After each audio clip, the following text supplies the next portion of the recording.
You know how sometimes you do something and in the moment it just feels right? Like the most logical, perfect thing to do? That's exactly how I felt. And now, my ex-husband, Grant, is suing me, and his family is sending me death threats online. My name is Skylar, and I'm 32.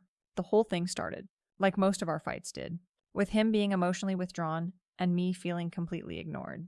We've been together for 5 years, and it felt like I was living with a ghost. He was there, but he wasn't. He'd come home from work, sit on the couch, and just scroll. I'd try to talk to him, ask about his day, and all I'd get was a one-word answer and the light from his phone screen reflecting off his eyes. I kept telling him that it made me feel like he didn't care about me, but he'd just say I was being dramatic. What do you want from me? Skylar, I'm home. Aren't I? He'd say, like that was enough. I remember one night specifically, maybe a week before everything went down, I was trying to talk to him about my job. There was this new guy, Kyle, at the office who was just a complete nightmare. He'd constantly interrupt me in meetings. And I was trying to explain this to Grant, hoping for some support, some advice. But Grant just looked up from his phone for a second and said, "Sounds like you need to handle it yourself." And that was it. That was all I got. I went to bed that night feeling so incredibly lonely. It was like I was in a room full of people, but no one could hear me. The next day at work, Kyle said something to me that was just completely out of line, and I ended up getting so angry I just walked out of the meeting. The rest of the day, I was just completely checked out.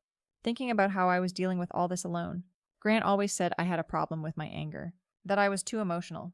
He'd say, "You're overreacting, Skylar," or "It's not that serious." But I felt like he never saw me. He never saw the effort I put into our relationship, the sacrifices I made. I worked at a place that did a lot of graphic design for local businesses. Nothing fancy.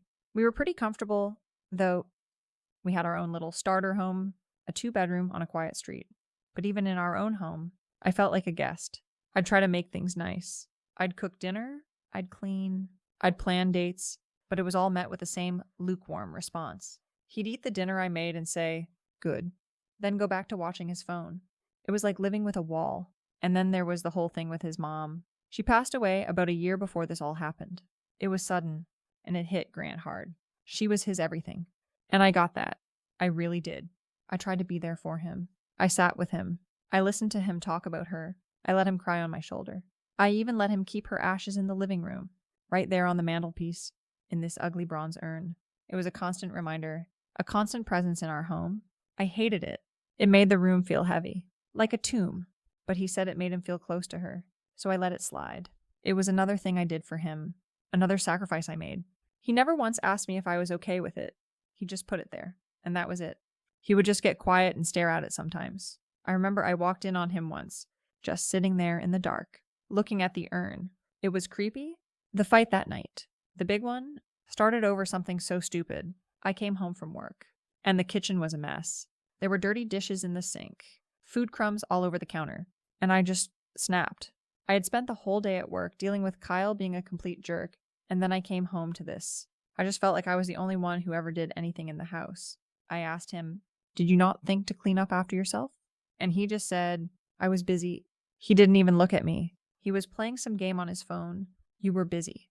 Busy doing what? "Grant, I'm busy too. I'm tired of being the only one who cares about this house." That's when he looked at me, a real look, and it was just this cold, dead stare. "You're being dramatic? Skylar, it's a few dishes. Why are you so angry all the time? Because you don't do anything.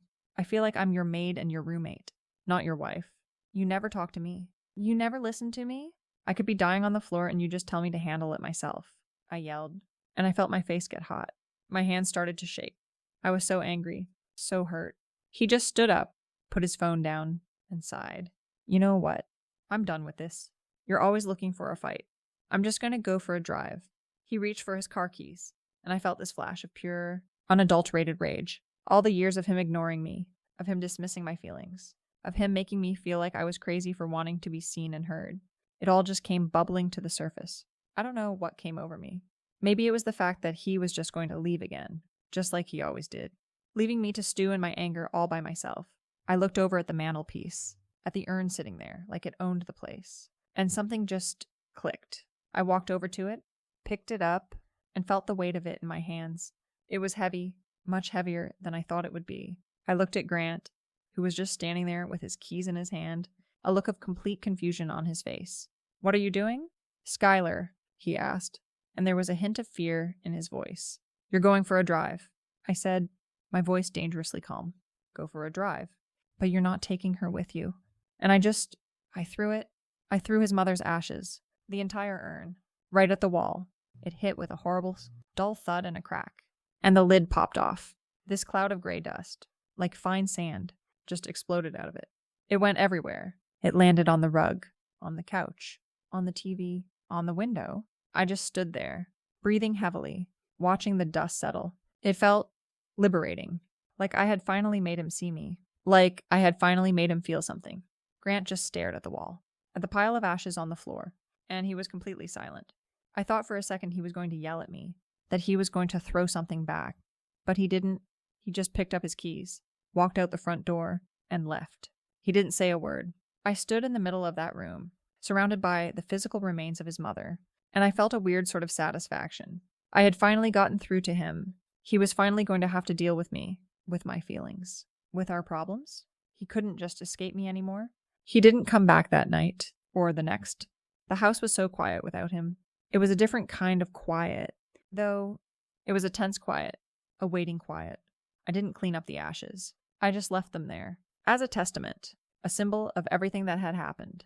When he finally did show up, it was a few days later, with a police officer. I was confused. I was at work, but I was just about to leave. He just stood there, and the police officer told me that Grant was there to retrieve some of his belongings. I didn't even let him in. I didn't want him in my space. I asked the officer what was going on, and he just said, "Your husband has filed a police report." And that's when it all started.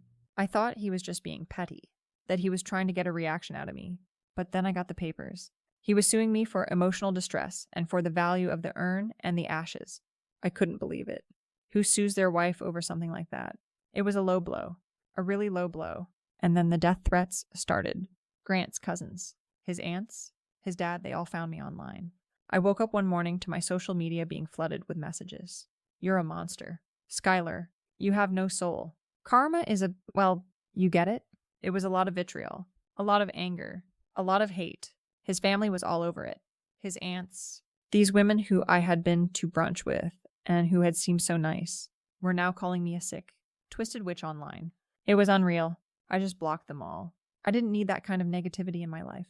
My friends told me I was in the wrong, that I should have apologized, that I had crossed a line. My friend, Julia, kept saying, "Skylar, it's his mom. You can't do that. That's just not okay." She'd say it with this condescending, know-it-all tone, like she was so much better than me. I told her that she just didn't understand what it was like to be with Grant, to feel so completely invisible. I told her that she couldn't judge me because she didn't know the whole story, but she wouldn't let it go. She kept pushing, kept telling me I needed to apologize. I ended up just telling her to stop, that I didn't want to talk about it anymore. Now she barely talks to me. I guess she's just as judgmental as everyone else. And you know what the worst part is? I found out that Grant has been seeing someone else. It's this woman he works with.